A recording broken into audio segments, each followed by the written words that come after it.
Iran is one of the major powers in Middle East. So if Canada wants to be able to influence positive change in Middle East, it does not make sense for Canada and Iran not to have any relations. The only way for Canada to really be able to have real influence and to basically influence positive change is for Canada to have diplomatic relations with Iran, with a major power in the Middle East, so that they can talk about and communicate about different concerns they have about different situations that are happening in Middle East. Let's look at the status quo and the policy that the former government implemented, especially since 2012. Diplomatic disengagement and withdrawal.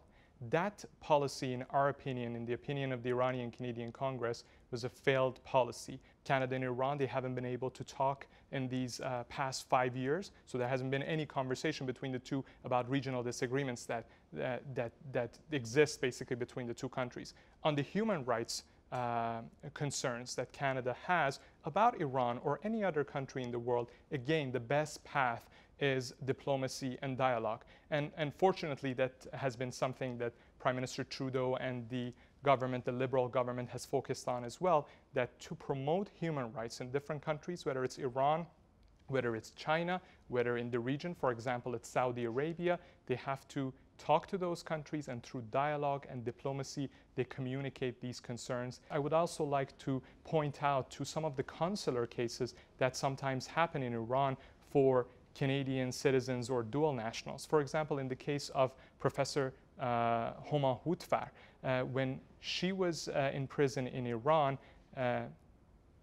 the point that the countries that were able to advocate for her release, it was Oman and Italy. Both countries have full diplomatic relations with Iran. So we had to rely, Canada had to rely on these two countries that have diplomatic relations to be able to advocate for the rights and for safety of a Canadian citizen. In our opinion, that's not right.